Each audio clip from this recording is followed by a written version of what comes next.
Hello and welcome to the Raptors Weekly Podcast. I'm Samson Folk, and today, after waiting a while, because we were just trying to find time to talk about the things that this guy knows all about, and he'll be back to talk draft stuff, of course, but right now we're talking about Siakam, shot creation league-wide, a guy who knows the game intimately, knows it very well. Robel, who is the head and the only creator over at Sub Me and Coach on YouTube, a great YouTube channel that I've learned a lot from. And he also does draft analysis, mostly for Raptors Republic, can dabble in other things as well. Robel, how you doing, man? I'm good. How are you? Thank you for having me. I'm excited. Yeah, I'm doing quite well, as we were talking about beforehand, just trying to transition from the Raptors, postseason to the offseason. Obviously, you have so much league-wide stuff you can do with your YouTube channel. And for me, Louis Atzman and I will keep doing our newsletter. And yeah, I'm sure both of us will continue to put out good content. But I brought you here for one major thing, and then that will kind of bleed into the other things that are trending league wide, let's say. And so let's talk about the limitations of using a post up as your go to offensive option and how that pertains to Pascal Siakam. Less efficiency, less free throws, easier to game plan. Why is it so important that the Raptors don't idealize Siakam as a post up star? Because he's not Joel Embiid, like simply as that. So, a post up is 2 points every single time, and it's so easy to get away with fouls there. And the bigger player never has the advantage. So, with Siakam, who uses his speed and length, he's not what's called. He's not a bruiser. And when people can get away with fouling, pushing you around, it's just not an area where he can efficiently operate. So yeah, that's what I think about the post up, like him posting up. I just don't think it's an ideal play type that he should have like over 50% of his usage there. Okay, so let's talk about. I'll be the devil's advocate, although I typically do tend to agree with your opinions of Siakam. I'll play devil's advocate. What about when we see like the two-man game? What if I said I expect him to get better there, and I really like the two-man game he operates with Fred? And what if I told you he can draw doubles? Now, he doesn't have to grow into that, but what do you think about if that does happen? Can they look at him to be a playmaker there, or does he not have the chops for that either? I think he can only be a playmaker if he draws the double. But as we've seen in the Celtics series, he did kind of regress in making reads. He was doing the jump thing while he jumps up and then passes. And he cut that out in the regular season, but he seemed to have picked that habit up again. So I don't really trust him making like Gasol type of reads right now in the post. Like maybe in the high post you can give him some usage there, but in the low post I just don't really see him being like getting an automatic 2 points off drawing a double every single time. I think I agree with that. So if we're talking about Siakam, especially the low post, I like that you bring that up. The high post, I think, is more viable to him because he can switch the face up. But I'm going to lean on your expertise here. When you're looking at a guy like Siakam, and it's clear that, as you say, the way that he's being utilized, that's how a bruiser would be utilized. But clearly, for his position, his greatest attribute, outside of a handle that has left him, and a decent shooting stroke that left him in the playoffs as well, is his quickness and his length. So, what is the way to utilize Siakam? A lot of people talk about using him in the pick and roll or dribble handoffs or even as a screener. What do you like to see from him as far as play type? I've been when I've been tweeting about this, I've been kind of mostly focused with him on the ball, like what he can do on the ball, since we want him to be like the main creator, right? But if he doesn't really have it, like in the Celtics series, we should also focus on how he can be effective off the ball, like how Nick Nurse can utilize him to gain an advantage without him having to actually create it. So I was talking to a couple people that are smarter than me and know more about the game, and they're just saying like, you need to get Siakam downhill. Like someone needs to pass it to him when he's already moving, because once he's already what's it called? Once he's already sped up and he's dribbling, that's makes him so much harder to guard than him being stationary and dribbling. Like He moves so much faster when he's dribbling when like while running full speed. So I like to uh see him get more like curls and stuff like that. I'm not the greatest with sets, but I want him to have like a full head of steam right off the catch. So kind of using Nick Nurse just has to be more creative with them off the ball and how to get him easier looks from the perimeter down instead of just getting a post up and just everyone just spacing out. So Yeah, no, I definitely agree with that. One of the most surprising parts of this postseason, I think, was that they didn't transition Siakam into more creative sets after he was a top five in usage as far as isolations this year, and his efficiency in the regular season was around LeBron James, Giannis Antetokounmpo level. But that's Pascal Siakam going from a guy who was an energy big off the bench to, the pseudo second option, third option on a championship team to now you're asking him to be one of the heaviest ISO guys in the league. That's a huge jump. And then that they didn't kind of acclimate him into the playoffs with any sets. Every once in a while, they'd run a flex action for him to get him like a low post look, which, depending on how the screen is set in the middle of the floor, can be good, can be bad, but very little in the way of getting him on ball. No dribble handoffs to turn the corner, which is the lifeblood of so many players. I mean, look at how the Nuggets work. Like, it's not like Jamal Murray is just a straight up pick and roll guy. There's a lot of yeah. off ball stuff too. And so I was really surprised at how they utilize Siakam. And maybe a little bit, we can transition this into OG and Siakam. Were you surprised at how OG was getting phased out of games just because of what he has to offer? I think sometimes I know he finished like 5 of 6, I think, on pull up threes in the playoffs. And obviously, that's really low sample. But just giving it to him every once in a while just to see what happens. Were you kind of disappointed how they schemed for both OG and Siakam as far as getting them their shots? Yeah, I'm disappointed in Nick Nurse offensive capabilities. I thought he had more. I know everyone loves Nick Nurse, but he still has room to grow in his offensive playbook. Like the Raptors were in a top 10 offense, but I think we could have been a top 10 offense. Like I think we had the skill, but I just didn't think we had the right sets. Like I think a lot of the offense was read and react, but it wasn't a lot of pick and rolls. It wasn't a lot of handoffs, and that's what everyone in the NBA is using because it's so easy to do and it creates so many advantages. But we weren't doing that. So like with OG specifically, though, I think it's it kind of like is half in hand because OG also like phases himself out of games. Like he like disappears in stretches, and that has been a problem for him with him for a long time. So I think that's a thing that is also his fault, but it's also Nurse's fault because he just forgets about him and stuff like that. Like he showed that he can create advantages off the dribble when he really had the chance, but it's not like we ran anything for him. We just kind of pushed him to the corner and just and all those pull up threes were basically like end of the shot clock. He has to go create something, right? So it wasn't anything like that. Nurse doesn't hasn't really empowered Siakam and OG the right way yet, and that's what that was the most disappointing thing about the season and the series. I'm interested. You brought up the read and react system that the Raptors run in, and that they don't run a ton of pick and roll. And that's one of my stipulations of the offense this year, and just about the in house talent is the Raptors, which is different than most teams, they run the pick and roll as a playmaking play. Typically the pick and roll is to get an advantageous look for a volume scoring guard or a volume scoring wing. And then if you're lucky, an all-star level guard or wing.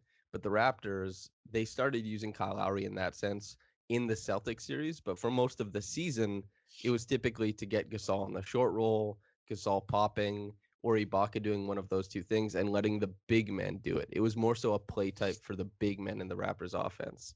What do you think about how that shapes up going into next year? That the Raptors don't use the pick and roll the same way that the rest of the league does. Do you think that that's something they need to start looking into? Is that it's an opportunity for the guard to score, not for the big man? Yeah, they should look into it ASAP. Like, it's a copycat league. I don't think what's it called? Copying what the whole league does is a bad thing. especially if it's shown that the running a lot of plays for your bigs doesn't really work. Like it doesn't really help you because if they get played off the floor, you're gonna have a lot of stagnant moments, right? Especially in Game 7. I think we gave up like four four runs when we just had 0 points. Like it was just multiple times where we just couldn't get a bucket.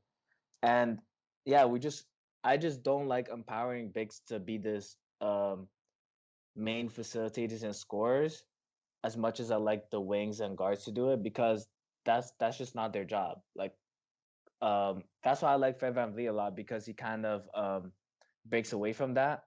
Like he doesn't pass as much to Ibaka or like the popper. Like he tries to get his own shot, and that's why I'm a big fan of his because he's he's showing us what Lowry has to be able to do as well. Like just as a use that pick and roll to score by yourself. And I think like we need to do that more. We need especially Pascal. He should be using the pick and roll as well. Every in a small sample, I feel like his field goal percentage when he was slashing, trying to get to the rim at the pick and roll was like amazing because he didn't have to create that own space. He just took advantage of the little space that he was given after the screen. So I think we need a we need to transition more into what the league is having right now. Okay, and so here's the next question. I'm glad you brought up Van Vliet because Van Vliet does pass less in those situations, but he also kind of gets pigeonholed to if his defender doesn't chase, if his defender drops, Van Vliet has anywhere from the 3 point line to about 5, 6 feet beyond it where he can pull up. And that's great. And that's something he worked on in those runs. You could see he was pulling up from way downtown. That's awesome. His finishing needs work, his ability to draw contact and bounce off of it, how defenders track his steps going to the rim, something he needs to pay attention to, his pacing in the middle of the floor. And lastly, that mid-range jumper. So I think that's the most difficult thing with Fred is he either needs to get to the rim and throw up a prayer sometimes, or he needs to shoot the three. He very sparingly uses a mid-range jumper, which if he wants to be a pick and roll attacker, he needs to be able to counter the defenses. What do you think about that progression for him going forward? Yeah, I think the in between game is what he like. That's like the next step for him to be a 20 point per game scorer. He needs that floater. He needs that pull up. He needs to be more. I like his patience in the pick and roll to a fault. Like sometimes it gets a little bit predictable, and he kind of allows the defense to get back into the play. So he doesn't need to kind of switch it up with change of pace and stuff like that. But yeah, the pull up three is there. The finishing is like he needs to be more aware of how like who he is. Like sometimes like he needs to stop like trying to do contested layups against like big rim protectors because it's just not gonna happen for him. But yeah, like just the self awareness and like adding a little floater, adding a little mid range pull up, changing pace, putting a defender in jail, all of that. He needs like that in between game, and then he'll be like a fully realized pick and roll scorer. That's what I think because a point guard with a live dribble in the middle of the defense should give any defense fits. It should give them heart attacks, and that's something that Kyle is really good at. If we look at comparing those two, which maybe isn't totally fair, but where Fred would kind of snake the pick and roll and shoot back out for a reset, which is not always advantageous, is even if he does get a big guy on him, Kyle might sit in the middle of the floor and wait for the defense or offense to turn around and wait for an advantage to show up, which has always been with Kyle Lowry, that read and react aspect of his game has always been so high level. And so let's talk about OG and Siakam then, because everybody knows what Kyle Lowry is or should at this point. He is a future Hall of Famer, ideally. Fred needs to work on that mid-range game, but as far as having a pull-up three at the high level that he does, that's big time. He's a big part of the Raptors going forward. Hopefully, OG and Siakam, if they're hitting their ceiling, what do you see for both players? Um, Pascal, I think he could easily average like 26 points per game, 27. And I'm a little bit lower on OG's scoring output and his prime. I think there's just like he's still a long way. And even though he did show flashes of being able to score, I just think um it wasn't as much as I'd like to. Like it was a lot of um like every time he'll like drive to the paint and finish, it's like a celebration. Like I like OG, but we can't just do that. There's so many players that are so much more advanced, and I wouldn't even say they'll be ending up as 20-point scorers. So him just like attacking the paint 2 times and finishing doesn't do a lot for me. But the handle improvement is nice. I still think he's a little bit too stiff, so he does need to work on that. But I do see him as like around 15 points to like maybe, yeah, 15, 16 points per game is I think where he maxes out as, with more 3-point volume and attack and closeouts. Yeah, so as far as him hitting his ceiling or 15, 16 points per game, he either has to develop something that commands more possessions, that he's taking more shots and more consistently, or he needs to start creeping up towards like 43, 44% from three so that it's just sheer efficiency is getting him to that level. And so for next year, nobody knows what happens with Norm Powell. But, and I know you've been an advocate of his trade value for some time, but as far as the pin downs that they ran for Norm all year, and he was, I think, fantastic running off of pin downs. Do you want to see some of that transferred to OG just to try and work in more reps of him going downhill? I would like that. I'm not sure we'd see the same success because Norm is like, well, I do talk bad about Norm a lot. Norm is like super fast off the catch, and when he's slashing to the rims, not a lot of players like he like pops when he like gets the ball and goes downhill. And OG doesn't really pop the same way or have that burst, so it's not gonna be the same success rate at all. But it is nice to. It will kind of break him out of his shell when you're running plays specifically for him, so you won't see the fading out of games as much as you saw last year, or like in his rookie year, even. I agree with that as far as if you want to grow OG, you give him the possessions, but if you want the offense to run as good as possible, you still keep it with Norm because I agree with you. Norm's pop is palpable. He has major bounce off of 1 foot, off of 2 feet, and he's gotten way better at predicting and kind of fending off the help side defense. OG jumping off of 1 foot is a nightmare. It's like a haunted house. You never know really what's going to pop out of his body. A knee could come out one way, an elbow the other. He could full on karate kick a dude. And so when he jumps with 2 feet, OG is like the most powerful being on the planet when he gets to load up, and he's so strong. But yeah, as far as asking him to be changeable and dynamic in like a dribble handoff or a pin down, probably not there yet. So I think I agree with that mostly.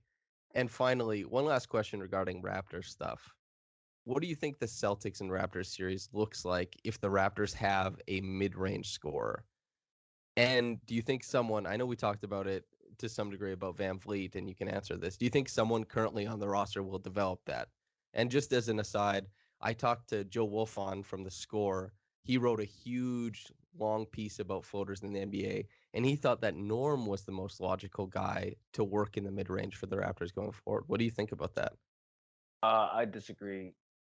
Yeah, I heavily disagree. I think this Norm's greatest strength is just his slashing ability. I don't see him as a pick and roll scorer. I don't think he has the playmaking chops at all, or like the patience. I think he just catches people off surprise and just super bursty. Just he's a off the catch wing. That's what he is. I don't think he's gonna develop that floater or anything. But out of everyone, I only see really Van Vliet developing that. Um, you want Pascal to have more pick and roll set reps, and him figure that intermediate game out, but it's not gonna happen next year. I just don't. It's hard to develop that. And I just don't think he's like close to being there yet, so I don't see it. But yeah, I only see Van Vliet really succeeding and having that intermediate role. I mean, intermediate game. Okay, and so when we're talking about Siakam, when you look at his game, the way that it's, how he functions on the court, his shot type, and how he's kind of built his jumper, it is more of a set shot if you're talking about pick and roll on the move, getting mid-range jumpers, is it more advantageous for Pascal to work on a face up mid range, or is it more advantageous for him to have a, let's say, 9 feet to 14 feet floater or runner that he can pop in? Because he does have good touch. It wasn't as good this year as maybe last year, and the statistics bear that out a little bit. But Mhm. which do you think is more advantageous for him? The floater. I think he could develop a floater runner. I think he has elite touch actually. Yeah. Especially last year. Like he a lot of his like the reason he cooked Draymond was literally straight off touch. Like a lot like I was watching some highlights and like some plays and literally like a lot of those shots like Draymond was literally right there, but he still managed to bank it off the glass and stuff like that. Like I really think his touch is elite, especially when he's moving. So I think he could develop that runner, that floater. But like you said, it is kind of he does kind of have a hitch in his jumper. So I don't see him like probing or like snaking the pick and roll with like a pull up mid range. I just don't see that happening. But as a face up scorer, I definitely see him developing that, and especially when he like improves with like with his jab steps and stuff like that, and adds more counters to his game. I definitely see him using that mid range in the face up as a like a main weapon even. Yeah, when we're talking about him cooking Draymond and his elite touch, the amount it seems almost infinite, the amount of shoulder slots he has to finish from. He can go anywhere from like his elbow drop down at his hip all the way to fully extended above his head, and anywhere in that 180-degree arc, his arm can sit and he can still finish with like having the ball palmed. It's pretty crazy. His elite touch I think is the best way to put it. That's a good way. And if he gets that handle to the point where he can get downhill around a screen and get to 14 feet and farther in, I mean, it could be a really fun floater game. But one last thing to talk about: who are the players league wide whose games fit the NBA best as lead ball handlers, guards, wings, whomever? And let's try to exclude guys like Luca, who obviously fit in very well. Who are guys who are kind of under the radar, but their games slide in really nicely? Um, Not really an under radar guy, but I think people just underestimate how good he really is on offense because of his defense, and that's Trey Young. Like he's one of my Mm, favorite players. The way, yeah, like honestly, he would have averaged maybe like 12 assists if he had competent bigs on his team. Like he was making Jabari Parker look like a rotation guy at one point in the beginning of the series, as like a five, and it was just crazy to see. Like his playmaking was amazing. He really like he puts the defense on until he has three guys focused on him every single time, and he's still able to make plays for others. The 3 point shooting for Atlanta was really bad. I think they're one of the worst shooting teams um, in the season. I think like top three worst. So, like, imagine the amount of kickouts he did just for them to miss it. Like, it's just a lot of. He's just an amazing creator. I also think Jason Tatum took a huge leap as a pick and roll scorer and as a passer. Um, it was a little bit overstated how good of a passer he was in the Raptors series because he was making a lot of easy corner reads, and we give up the corner three. But I think like his development as a pick and roll initiator has been amazing as well. Some other guys, I can't really think of any other guys off the top right now, but I think those two have really grown and they're young, so they're only going to get better. yeah. Well, as far as the Jason Tatum thing, the corner reads definitely they impressed me. But as you said, if you're playing Toronto, you should be looking to make the corner reads, and especially in the series against the Celtics, Toronto early on didn't squeeze in, and we saw Tatum march to the line 12, 14 times a game. Then the Raptors squeezed in. Tatum made that adjustment and started looking to the corner as he should. But what made me the most impressed probably with Tatum was his ability to pass from one side of the floor to the other. Like he was getting doubled above the break, getting trapped to the sideline, and his ability to spray to the other spot above the break.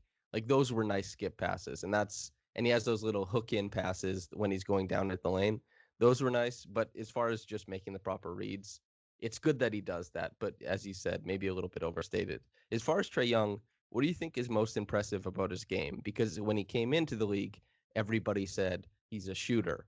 But more than anything else, he's been one of the league's best drivers as far as his ability to draw free throws, his ability to cause chaos in the middle of the floor for defenses.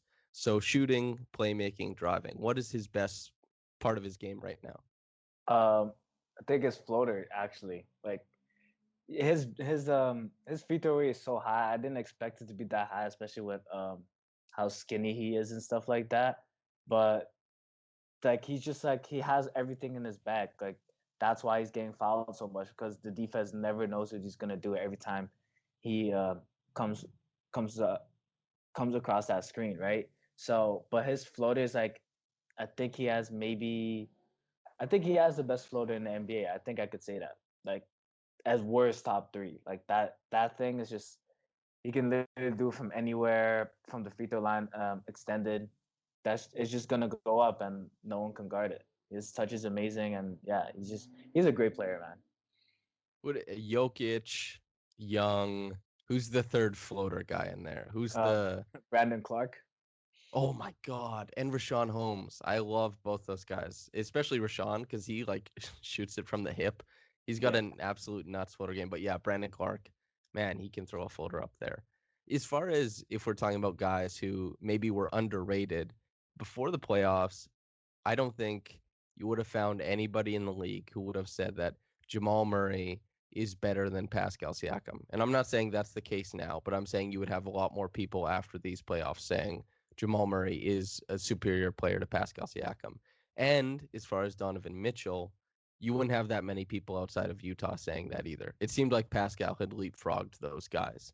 Yeah. What does it say about the state of the league that you can make the case for both now and how both of those guys went off? Is that the pick and roll? Is what are you seeing that made these guys go completely berserk? Is the fact that any shot they take you can accept and like it's not like it's the fact that they have a really they have a really low chance of getting absolutely shut down because they just have so much and they're just great shot makers from the perimeter and stuff like that. And when I said in another I said in another podcast when Siakam and Giannis struggle, they get the most slanted because when they struggle, it's like they're not jump shooters, so you can't make the excuse saying, "Oh, he just missed shots."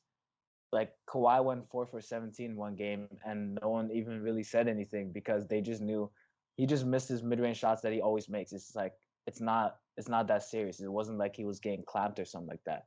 But Siakam and Giannis, they literally look like they're trying to like run through a wall and it's just not working and it just looks so ugly. So that's the difference between jump shooters and shot makers versus like slashers and like guys that live at the rim.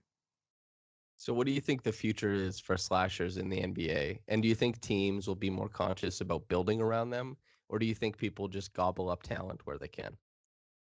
I think yeah, like a first option as a slasher is just it's just not ideal at all. Like Giannis is like top three best players in the league, and he's gotten shut down a couple times now, right? Like you can't make an argument saying that like what you're gonna find a slasher that's better than Giannis. No, you're not, right? So it's like as a first option, you want your guy to have that shot creation from the perimeter. I think it's like essential even. And when Siakam can do that, the only reason we pushed it to 7 is because Lowry could. So Lowry was our shot creator from the perimeter. So was Van Vliet. So that's why we were still in the game because those guys took on that role and asserted themselves more. But yeah, I think it's just very important. I think it should be valued. I think shot making and shot creation should be valued more when you're looking at draft prospects, especially if you want to swing in the lower first round or something like that. But yeah, I think like defenses are getting so good now. It's just especially in the playoffs, you're not gonna shake a guy every single possession. You're not gonna uh, catch someone with misdirection every single possession. These guys are all focused. They're all locked in. You're gonna have to make some tough shots, and those are gonna jump shots. Like no matter how high you jump or something like that, there's still a chance of a good shot maker to make it. So it's the most unguardable thing, especially if you can create space. I think that's a really astute point you bring up about Giannis and how that's a maximalized slasher. Who else are you going to find that's better? So maybe instead of looking at Giannis, you look at that archetype and say, is this the archetype you win with? How do we build going forward? And so, like, that's a good point. But as far as guys who are shot creators, are shot makers that haven't popped yet, who do you think is getting ready to pop in the league? Who do you think is going to be the next wave of shot creators that maybe we didn't expect? Hmm. I would say Murray and Mitchell, but they already showed us today. I think, uh, I mean, Devin Booker's one of the best at it already, but like in the playoffs, I feel like he would just have a great playoff series. Like I think his game is built for the playoffs, and he would just get a lot of national attention. I know he did when he went 8-0 in the bubble, but even more so around the world. I think Devin Booker's next. Beal, Beal too. Like I think if Beal's in a winning situation, we'd give him a lot more respect as well. Only guy I kind of want to transition. The only problem with this logic of valuing shot making a lot. Someone made a great point about this. It's like Zach Levine could also be the like people might think, yeah, like Zach Levine could do this. Like he can do what all these other guys are doing. I mean, like he could, but the trade back I mean, the trade off is just too big. Like you don't really want him to make a lot of decisions on the ball, and that's why the Chicago Bulls are so bad because he's like the primary initiator. And yeah, like it's good to have an amazing shot maker, but if they can't make even like simple reads or if they just settle a lot, then you're putting yourself, you're putting your team at like you're giving your like you're capping your ceiling of how far your team can go. So yeah, so it's you can't just that logic isn't always like 100% true. So there's also some guys that might look the part but don't actually fit that bill. So but a majority of them do. It's just the main point is the the margin of error is really like low. Like these guys have to be elite. They can't just be above average, or else you're gonna get like an Andrew Wiggins as your main option. Okay, you brought up two really interesting things there. Is the one that you brought up Booker and Beal, who I think after watching a lot of their film this year were both vastly underrated as playmakers. And then you brought up Levine, who cannot make decisions on the level that Beal and especially Booker, his playmaking has been really, really impressive.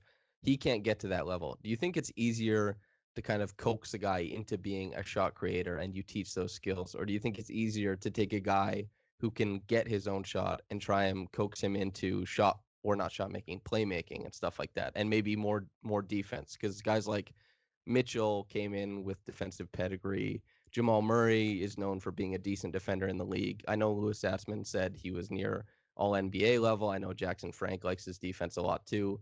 What do you think about that? It's kind of hard because with shot makers, it's hard for them to see like a lot of hard to see them into a facilitating role because they can realistically in their head they can make any shot right across the floor. So it's really hard for them to be like, man, this is not a good shot right now. I need to pass this off. Like you know what I'm saying? So it's really hard to do that. Like we're gonna kind of have this problem with Anthony Edwards, who is a prospect in this draft, who is an amazing shot maker, but he does like to settle a lot because he can make any shot on the floor. And if a team puts him as like a primary initiator, be like, okay, we're gonna teach him how to be an amazing playmaker. It could go wrong because he might win you enough games to where you're gonna get like the eighth pick and just not become a good playmaker because he doesn't really have the personnel around him that he respects, right? And that's what's happening with Zach Levine. He wins them slightly enough games for them to uh, always pick seven instead of top three. So you compare him with like a real point guard, right? So like it's just you're putting your team in kind of like the no man's land if you're trying to teach a guy amazing shot creator how to play make and then he doesn't figure it out. Okay, one last question. Do you think it's important for these guys to see the playoffs early in their career so that they can understand that you actually do need to adjust, that you can't just be shot maker. Like a guy like Paul George, who comes into the league and he started doing the shot maker thing in the playoffs, bouncing off of other players, kind of seeing the vacuum of space where shot making was needed and filling it for the Pacers, but then stepping up to be the guy and noticing that he also had to be a playmaker as well. A lot of the shot makers early on in their career kind of lounge away on lottery teams, and then they don't ever play that next level of basketball, so they don't see that playmaking is very necessary, that there you always need to have a counter, not only for you to get your shot, but a counter for you to create for the others as well. Do you think there's a collinearity there? Do you think that feeds into it at all? Mm, yeah, I think it's really important for guys to see that early. Like, playoff experience is always gonna get you better. But It's okay to disagree, by the way. I I don't have to be right on this one. I don't know. I don't just completely like see that point, but I'm just trying to figure like have in my head that's like where I could agree. But yeah, I don't know. But I do think like just seeing that early is like important. But I don't think it teaches guys like me, man, I have to be like a better facilitator. Do you know what I mean? Right. Yeah, just positing, seeing throwing it out there, seeing what sticks. But do you have any parting shots, as it looks like the Nuggets are about 111-97 with 48 seconds left, gonna go to game 7 with the Clippers. Do you have any parting shots on things happening in the NBA? I hope the Nuggets win, just because Jamal Murray's Canadian. I think he has to be better he has to be more assertive. I think that's his biggest thing. Like there's a lot of shots he gives up or like he passes up. I mean, but I think that's the next step for him. I think he has a potential to be an all-star guard, but it's gonna be tough because there's still De'Aaron Fox, there's still John Morant, Steph Curry is gonna be back. It's gonna be hard, right? So we're gonna see a lot of pseudo all-stars, and it's gonna be exciting which one of those guys take like a huge leap. So Fox is my favorite man. I love his game. He is just Sonic out on the floor. He's so much fun to watch. yeah, it sucks that he's in Sacramento though, but yeah, let's hope he can figure that out. Yeah. I would want to. He's one of the guys I would love to build around. I think it'd be so much fun to watch him for a super long time. But Robel, do you have any parting shots, any plugs you'd like to make before we get out of here? Yeah, I have a YouTube channel called Sub Me and Coach. I make videos about NBA players, NBA draft prospects, and NBA. I mean, high school players that are gonna, go into college, I guess. And yeah, I think you guys will like that. Um, Please go subscribe. Trying to make a career out of this, and I really appreciate you having me on this podcast. Yeah. Well, yeah, that's no problem, Robel. And listener, I happily co-sign the YouTube channel. I've seen quite a few of Robel's videos. Always super well researched. He's articulate in the way that he expresses his points. And depending on how deeply you know basketball, you could learn lots and lots and lots from his videos. I've learned things as well. So, Robel, thank you very much for coming on, man. I appreciate it, man. All right. And listener, that's it for me. That's it for you. That's it for Robel. But whether you're getting into this in the morning or at night, have a blessed day and goodbye.